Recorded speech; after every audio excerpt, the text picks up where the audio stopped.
Pamilyar tayo sa isa sa mga survey na ginagawa sa ilang pinakamatataas na opisyal ng ating pamahalaan gaya ng Pangulo or ng Pangalawang Pangulo, at iyon ay ang tinatawag na performance rating. May trust rating at isa doon ay yung performance rating.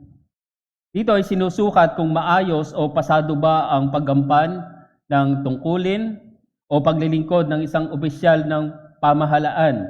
At gaya ng alam natin, kung minsan mataas o pasado ang performance ng isang opisyal ng pamahalaan, pero kung minsan naman ay hindi, kung minsan ay mababa. Dito makikita natin na bilang isang mamamayan, ninanais natin na masiyahan sa paggampan ng tungkulin ng ating mga opisyal, lalo na ng ating mga hinalal. Alam niyo, ang Diyos man ay nagnanais sa atin na masiyahan o malugod sa ating paglilingkod o sa ating relasyon sa Kanya. Ang ating relasyon sa Diyos ay hindi natatapos sa Kanyang pagliligtas sa atin at sa paglulubos nito sa Kanyang muling pagparito. Sa pagitan nito, ninanais ng Diyos na mamuhay tayo ng kaaya-aya, kasiya-siya, o kalugod-lugod sa Diyos. And that's very clear naman po in Romans chapter 12, verse 1. At ito yung sinimula nating serye noong isang linggo at ito yung ating tututukan pa at sana ay tayo ay pagpalain ng Panginoon sa pagpapatuloy natin sa seryeng ito at inimbitahan ko kayong buksan muli ang inyong mga Biblia sa unang sulat ni Pablo sa mga taga-Tesalonika. Unang Tesalonika, Kabanata 4, ang tutunghayan po natin ay ang talatang 9 hanggang 10. Unang sulat ni Pablo sa mga taga-Tesalonika, Kabanata 4, talatang 9 hanggang 10. Ito po ang sinasabi ng salita ng Diyos.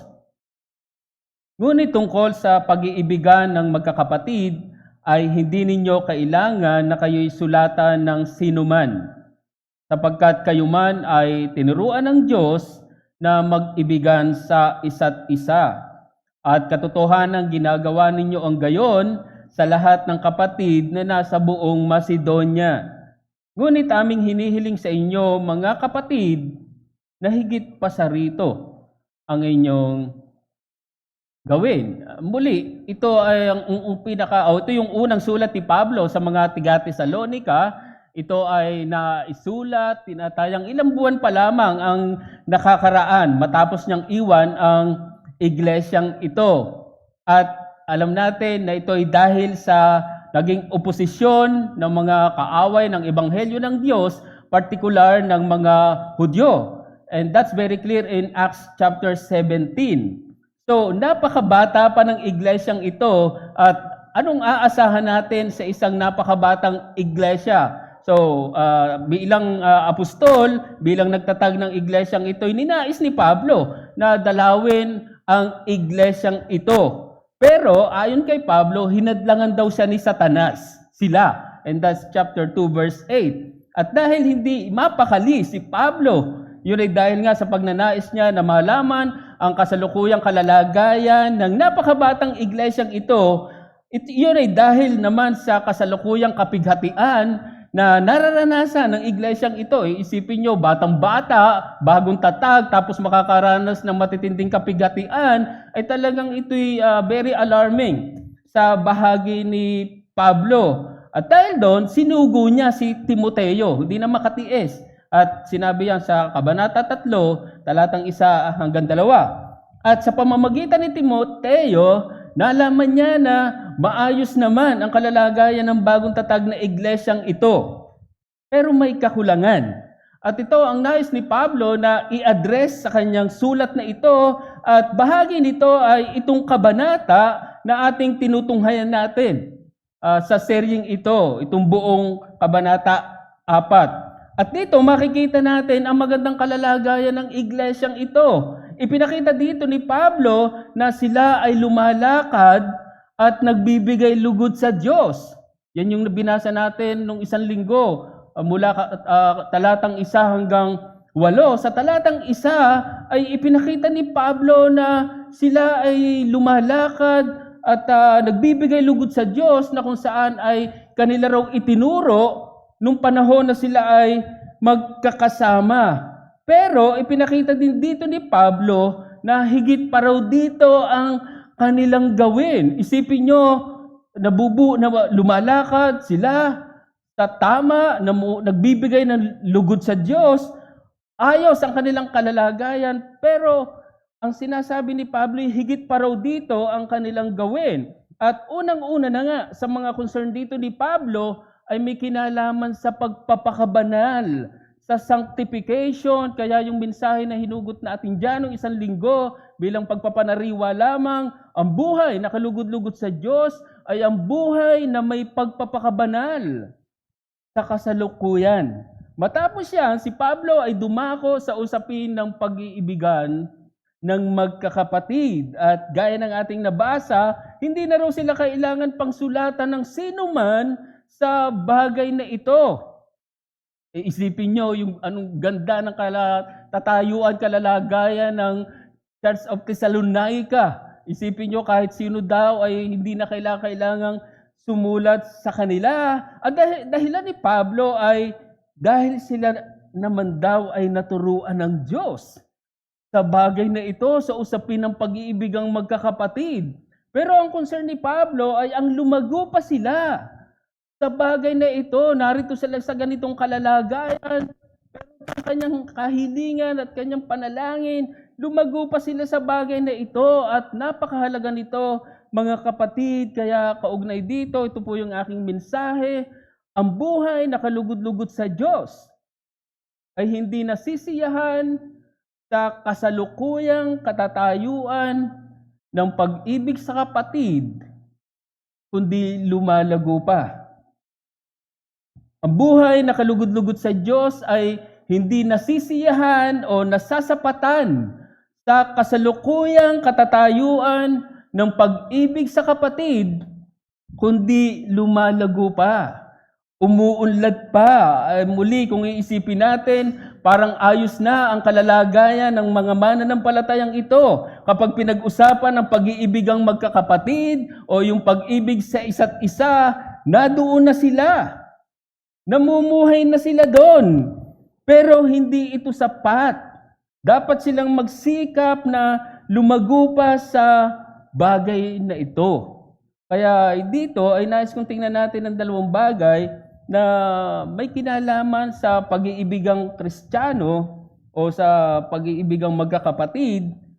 At ito yung tinatawag natin na brotherly love, or sa original ay Philadelphia. Dalawang bagay. Nais kong tingnan natin dito. Una, ang pag-iibigang magkakapatid ay inaasahan sa bawat isa. Ang pag-iibigang magkakapatid ay inaasahan sa bawat isa o sa bawat mananampalataya. Balit pangalawang bagay, ang pag-iibigang magkakapatid ay inaasahang lumago o umunlad. Ang pag-iibigang magkakapatid ay inaasahang lumago o umunlad.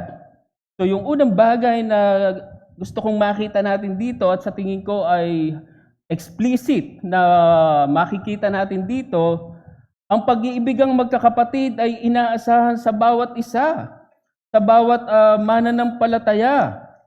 Ngayon, kung iisipin natin bakit ang pag-iibigang magkakapatid ay inaasahan sa bawat isa, muli, ayon na rin sa ating teksto sa talatang 9, sapagkat tayo daw ay naturuan ng Diyos sa bagay na ito. Ngayon, marahil ang tanong ay, sa panoong parang tayo naturuan ng Diyos sa bagay na ito? O mga taga-Thessalonica, alam nyo, dito lang ito binanggit. Sa buong bagong tipan. Itong pangungusap na to na sila'y naturuan ng Diyos sa bagay na ito, partikular sa usapin ng pag-ibig, sa law of love. Alam niyo, sa lumang tipan pa lamang ay ipinahayag na darating ang panahon na tuturuan sila ng Diyos sa bagay na ito. Sa usapin, maraming ituturo sa kanila ang Diyos na mga bagay patungkol sa batas ng Diyos. At ina-assume natin na isa doon ay ang batas patungkol sa pag-ibig o yung law of love. Sa Isaiah 54 verse 13, wala tayong panahon na basahin yan. In-intention ko na hindi na yan basahin. Pero dyan ay ipinakita na tuturuan sila ng Diyos. At mas magiging maliwanag pa yan sa binanggit sa Jeremiah 31. Pamilyar tayo si Jeremiah chapter 31, verse 33, and following, doon daw sila ituturuan mula sa mga dakila at hanggang sa pinakamababa. At iyan ay naging malinaw sa pagtuturo ng Panginoong Hesus. Kung ang pag-uusapan ay usapin ng pag-ibig o yung batas patungkol sa pag-ibig, malinaw yan sa naging pagtuturo ng ating Panginoong Hesus. Sa Mark chapter 12 verse 31, matapos magtanong kung ano yung mga pinakadakilang utos, may nagtanong na scribe, di ba sinagot yan ng Panginoong Hesus? Sinabi yung pinakauna, love your God with all your heart, with all your strength, etc. etc.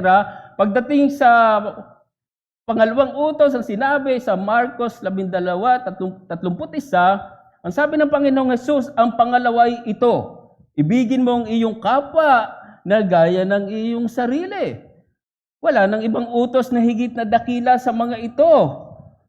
At sinabi sa Juan, Kabanata 13 hanggang talatang 34, ang sabi ng Panginoong Hesus, isang bagong utos ang sa inyo ibinibigay ko, na kayo'y magmahalan sa isa't isa. Kung paanong minahal ko kayo, magmahalan din kayo sa isa't isa. Bagaman binanggit ng Panginoong Hesus na ito'y bagong utos, pero alam natin na iniutos na rin yan sa simula pa in Leviticus chapter 19 verse 18. At ipinamuhay din ito ng ating Panginoong Hesus.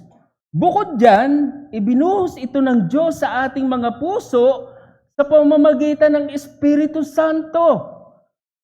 Malinaw yan sa Roma 5, talatang 5, at hindi tayo binibigo ng pag-asa, sapagkat ang pag-ibig ng Diyos ay ibinuhos sa ating mga puso sa pamamagitan ng Espiritu Santo na ibinigay sa atin. And in Galatians chapter 5, verse 22, but the fruit of the Spirit is love. At base sa sinabi ni Pablo sa talatang 8, bagong ating text, ibinanggit kasi dyan na yung Espiritu daw binibigay sa kanila, binibigay sa mga taga-Tesalonica, binibigay sa atin, katunayan ibinigay sa atin. Malamang-lamang ang nasa isip ni Pablo patungkol sa bagay na ito na ang mga taga-Tesalonica daw ay naturuan ng Diyos sa pag-iibigang magkakapatid. Iyon ay sa pamamagitan ng Espiritu Santo na nasa sa atin, na ipinagkaloob sa atin, na nananahan sa atin. So dahil ang pag-iibigang magkakapatid ay itinuro ng Espiritu Santo na nananahan sa atin, ito ay inaasahan sa atin. Inaasahan sa bawat mananampalataya. Hindi ibig sabihin ito na hindi na tayo nag-i-struggle sa bagay na ito, na parang hindi tayo namumroblema sa bagay na ito. Hindi. At kung merong magsasabi dito na hindi na siya nag-i-struggle sa bagay na ito, sa usapin ng pag-ibig sa kapatid, masasabi natin iyan ay kayabangan.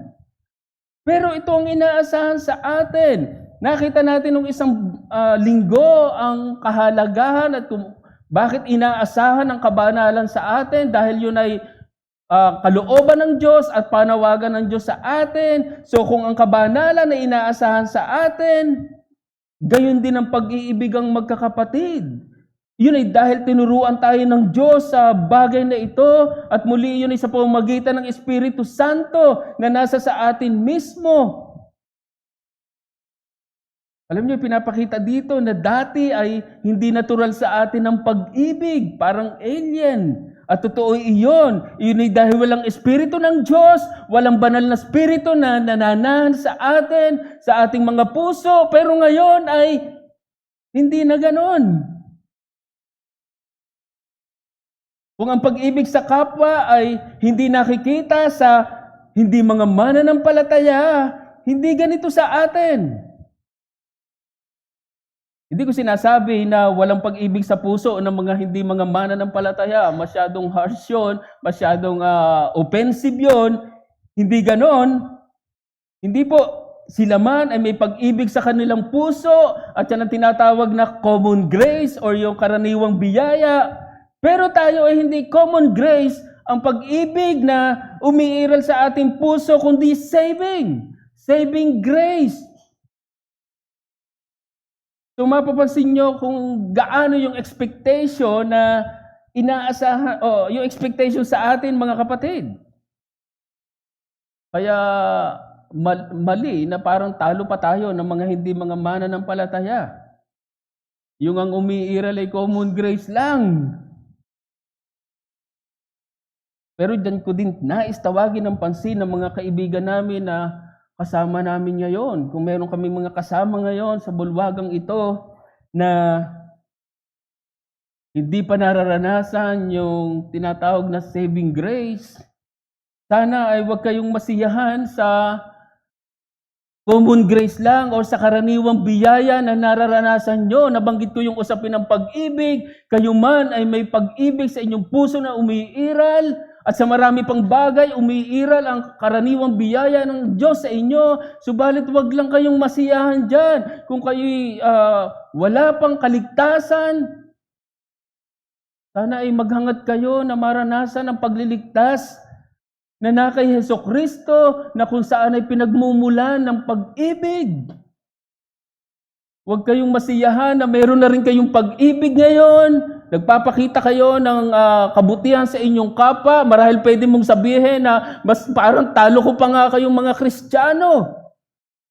Hindi ako naniniwala dyan, pero sana ay huwag kang masapatan sa ganyang klase ng biyaya na meron kayo.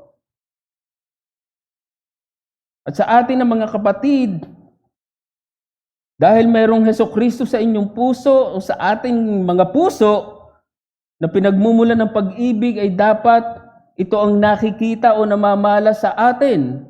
Dapat ang pag-ibig sa puso ng bawat mananampalataya ay kusang bumubukal.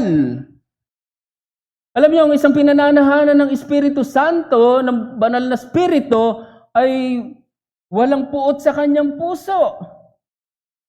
Hindi ito ang namamayani sa kanya. At malinaw yan sinabi ni Apostol Juan in 1 John chapter 2 verse 9, he who says he is in the light and hates his brother is in darkness until now. Bagaman kung minsan dumadating tayo sa punto na naiinis, minsan nayayamot tayo sa ating kapatid, yun ay dahil minsan talagang may nakakainis na kapatid. Pero hindi yun ang natural sa kanya. Siguro nga, kung minsan niya, baka yung katabi mo pa sa upuan, nakakainis. Yun yung realidad. Pero kung kinakailangan mo magpasensya, gagawin mo yun. Kung kinakailangan mo magpahinuhod, gagawin mo yun. Kung kinakailangan mo magpatawad, gagawin mo yon. Kung kinakailangan mo tulungan ang iyong kapatid, lalo na sa napaka-practical na paraan, gagawin mo yon. At yun ang sinasabi dito ni Pablo sa talatang 10, sa unang bahagi. Ang sabi ni Pablo, naturuan na daw sila ng Diyos sa bagay na ito. At katotohanan, ina-affirm pa ni Pablo, sabi niya, at katotohanan ginagawa niyo ang gayon sa lahat ng kapatid na nasa buong Macedonia. Hindi malinaw, katunayan hindi nabanggit kung paano nakatulong ang mga taga-Tesalonikang ito sa mga kapatid sa buong Macedonia, like Berea or Philippi. Posibleng may pumunta doon, posibleng may mga nangalat sa mga lugar na to from Thessalonica. Pero ang malinaw dito ay tumulong ang mga kapatid na ito. Nakita sa kanila ang pag-ibig sa kanilang puso. Hayag na hayag sila. Yung ganong pag-ibig meron ng mga tiga-Tesalonika. At ganito ang inaasahan sa atin, mga kapatid.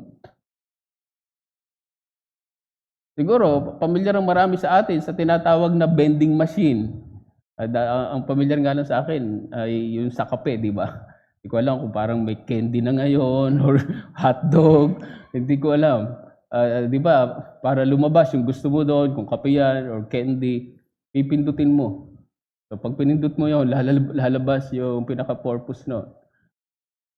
Maganda siya, pero sana ang mga Kristiyano ay hindi na kinakailangang pindutin para lumabas yung dapat lumabas. Sana mga Kristiyano, kahit hindi pindutin, ay lalabas ng kusa o bubukal na lamang sa Kanya yung dapat lumabas. At ang tinutukoy ko ay, at least sa pagkakataong ito, ay ang pag-ibig. So ang hamon sa atin ay, dahil ang pag-iibigan sa isa't isa ay inaasahan sa atin, napakasimpleng hamon, ipakita mo ito sa iyong kapatid. Siguro dagdagan ko lang, at iyon ay sa napaka-practical na paraan. Muli, ito yung makikita natin sa mga mananampalatayang ito sa Tesalonica. Sinabi sa atin na ito raw ang kanilang ginagawa sa lahat ng mga kapatid na nasa buong Macedonia. Isipin niyo ang ganda na naging patotoo ng mga mananampalatayang ito sa iba pang mga mananampalataya. Alam niyo, sa loob pa lamang ng isang lokal na iglesia like GBCLB, napakahirap ng ipakita ang pag-ibig sa kapatid. Ay paano mo pa ito i-extend sa iba? Paano mo pa ito ipapakita sa ibang iglesia? Pero ganito raw ang mga mananampalatayang ito sa Tesalonica. Grabe ang naging patotoo ng mga mananampalatayang ito. Kaya nga ang mga mananampalataya o ang iglesyang ito dito sa Tesalonica ay tinatawag na huwaran o modelong iglesia. Bagaman may kakulangan o hindi perpekto ang iglesyang ito, pero naging huwaran. Naging modelo ang iglesyang ito at isa doon ay sa larangan ng pag-ibig sa kapatid. Naging modelo sila sa larangan ng pananampalataya. Bagaman hindi pa sila gaanong modelo sa larangan ng pag-asa, kaya ito yung mga dinil ni Pablo dito. Isa sa mga dinil niya ay yung muling pagparito ng Panginoong Jesucristo na matutunghayan natin loobin ng Panginoon sa pinakahuling mensahe. Pero sa usapin ng pananampalataya at sa usapin ng pag-ibig, huwaran sila.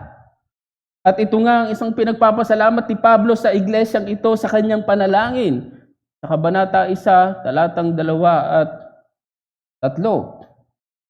So kung tatanungin o siguro kung matatanong kaya tayo bilang isang iglesia sa usapin ng pag-ibig sa kapatid, huwaran po kaya tayo? Modelo po kaya tayo?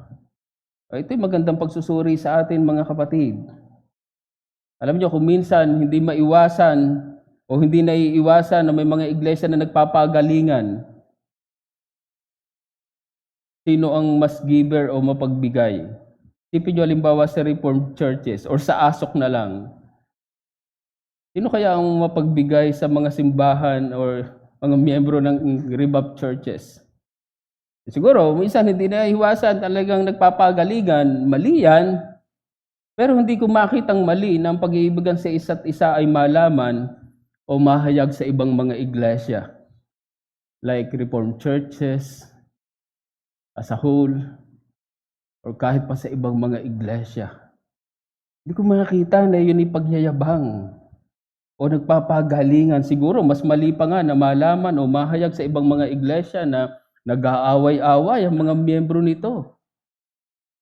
Isipin nyo kung mahalaman sa buong Reformed churches, sa buong mga iglesia na ang GBCLB nag-aaway-away. Hindi magandang patotoo yon. Isang maling kaisipan sa mga tinatawag na Reformed churches, particular sa tinatawag na particular or sa mga Reformed Baptist, kasi pag Reformed churches, general pa, particular daw sa mga Reformed Baptist gaya natin, ay kuminsan ang accusation ay kulang daw tayo sa puso. Kung minsan daw ay kulang tayo sa pag-ibig. Hindi ako naniniwala dyan, pero ito yung hamon sa atin. Hindi ako papayag na basta na lang akusahan na kulang kayo sa puso. Kakalahati puso nyo, magaling lang kayo sa doktrina. Kaya nating sagutin yan, pero ito yung hamon sa atin.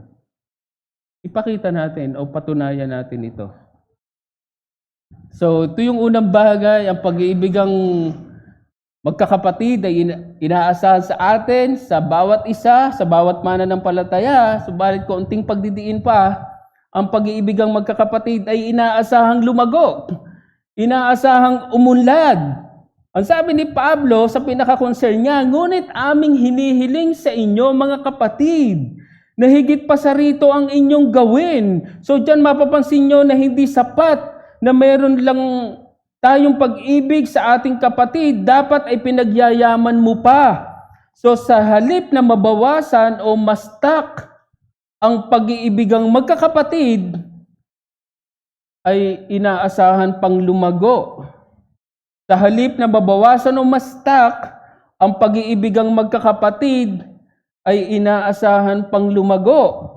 Katunayan, sa umpisa pa lang, iyan na ang naging panalangin ni Pablo. Sa Kabanata 3, talatang 12, ang sabi ni Pablo, at naway palaguin at pasaganahin kayo ng Panginoon sa pag-iibig sa isa't isa at sa lahat ng tao, gaya naman namin sa inyo. So that's his prayer. At kung tayo dadako sa ikalawang sulat ni Pablo, kaugnay sa bagay na ito, in 2 Thessalonians chapter 1 verse 3, answered prayer si Pablo dito. Ang sabi diyan, dapat kaming lagi magpasalamat sa Diyos, mga kapatid, dahil sa inyo, sapagat ang inyong pananampalataya ay lumalagong lubha, at ang pag-ibig ng bawat sa inyo, isa sa inyo, para sa isa't isa ay nadaragdagan. Mapapansin nyo, tinagot siya ng Panginoon sa kanilang panalangin. Sa mga tiga-Tesalonica, si Pablo at ang kanyang team. At maganda yung salitang ginamit dito, present tense, nadaragdagan daw, increasing. At mahalaga ito, mga kapatid. Sa halip na mabawasan o mastak, tumigil ang ating pag-ibig sa kapatid, dapat nadaragdagan pa. Lumalago, umuunlad. Ibig sabihin, hindi natatapos. Napakaganda ng ginamit na salita o verb dito. Increasing. Pwede kasing mangyari na tumigil na tayo dito. Siguro pwede nating sabihin na meron na tayong pag-ibig sa ating mga puso ngayon, na tama naman yon, pero wag kang tumigil doon. Siguro pwede mong sabihin na mataas na nga ang porsyento ng aking pag-ibig sa aking kapatid. Sa ngayon, nasa 60 na nga nasa 70, nasa 80, nasa 90% na. Pero wag ka pa rin tumigil doon. Kahit hindi ka aabot sa perfection. Kaya ang tanong, nasa 60 na ba ang pag-ibig mo sa iyong kapatid? Nasa 60% na ba? Nasa 70, nasa 80, or nasa 90 na? Ikaw at ang Diyos lamang nakakaalam niyan. Pero importante, patuloy na lumalago ang iyong pag-ibig sa iyong kapatid. Alam niyo, sigurado ako na mayroong pag-ibig na umiiral sa iglesyang ito. Sa GBC. Pero hindi ko alam kung hanggang saan yon. Hindi ko alam kung nasaan ang porsyento yon. At tulad ng kabanalan, hindi tayo dadating sa kalubusan o perfection sa bagay na ito in this side of heaven, sa buhay na to, pero ang mahalaga ay nagsisikap tayo na umunlad o lumago sa bagay na ito. Ang masama ay mabawasan pa o mastak, tumigil na yung pag-ibig na yon sa ating kapatid. Hindi na siya si Pablo na may pag-ibig sa mga Kristiyanong ito. Yung pa yung kanyang hangarin, lumago pa kayo dito, madagdagan pa. Alam nyo, kung yung bonsai ay, lalo na sa mahilig sa halaman, kung sinabing bonsai ay maliit na halaman, kung yung bonsai maganda sa halaman, hindi yan maganda sa mga Kristiyano. Hindi yan maganda sa pag-iibigang magkakapatid, bonsai. Dapat ay lumalago, tumataas. Ang hamon ko ay sa halip na mabawasan o mastak ang iyong pag-ibig sa iyong kapatid, pagsikapan mo na magdagdagan pa ito. Pagsikapan mo na lumago pa ito, at ginamit ko ang salitang pagsikapan sapagkat hindi madali ang bagay na to. Magiging ipokrito tayo kapag sinabi nating madali lang to. Yan ang dahilan kung bakit ang salita na ginamit ni Pablo sa love o ikinabit na salita ni Pablo sa salitang love ay labor. 1 Thessalonians 1:3, remembering without ceasing your work of faith, labor of love. Sa Hebrews 6 verse 10, binanggit din dyan, kinabit yung salitang labor sa love. So hindi madali. Yan din marahil ang dahilan kung bakit ang panalangin ni Pablo sa mga Kristiyano dito sa Thessalonica ay madagdagan pa. Si Pablo man kumbinsido na hindi madali, kaya ang panalangin niya madagdagan pa sana ang kanilang pag-ibig. Bagaman masasabi natin na common o karaniwan ang usapin ng pag-ibig, pag February, siguro na-expect nyo na ay siguro it's about love. Okay lang naman. Lang minsan parang napakakaraniwan na. Ngunit hindi karaniwan na ibigin natin ang ating mga kapatid. It's a common topic, pero hindi common na ibigin mo ang iyong kapatid. Hirap na hirap tayo dito. Kung hindi lamang sa biyaya ng Panginoon, hindi natin magagawa ang bagay na to. Hindi mo mamamahal ang iyong katabi. Kung merong mga kapatid na tila madaling mahalin, siguro naman sa buong iglesia merong medyo madaling mahalin. Ito siguro yung mga tao, mga kapatid sa loob ng iglesia na para bagang okay sa'yo. Mas nakakasundo mo, kaisa mo, at kung ano pa man. Siguro ang daling ibigin nun. Pero meron din mga kapatid na talagang mahirap mahalin. Totoo yan mga kapatid. Yan yung realidad. Pero yan ang hamon sa atin. Hindi po pwedeng ang mamahalin mo lamang ay yung mga tao, mga kapatid na sa tingin mo ay kaibig-ibig. Katunayan, tayo man ay hindi kaibig-ibig. So tayo man ang hirap mahalin. Siguro kahit mga pastor nyo mahirap mahalin. At yun ang totoo. Hindi ko pwedeng sabihin sa isang kapatid, ang hirap mong ibigin, kapatid. Ay, ayokong sabihin yan, baka kibalkan. Pastor, ikaw din, ang hirap mong ibigin eh. Ito yung hamon sa atin, mga kapatid. Kaya ang pag-iibigang magkakapatid ay hinihingi sa ating lahat. Nais kong gamitin minsan pa ang kwento ng magkaibigang George Whitefield and John Wesley, na kung saan alam natin na mayroong mga pagkakaiba, mayroong mga balikan ng mga mahanghang na salita sa pamamagitan ng kanilang mga sulat, may mga balikan sila ng sulat. Pero sa kabila nito, kabila ng kanilang mga pagkakaiba at hindi pagkakasundo, isang bagay ang hindi nila inalis sa kanilang puso.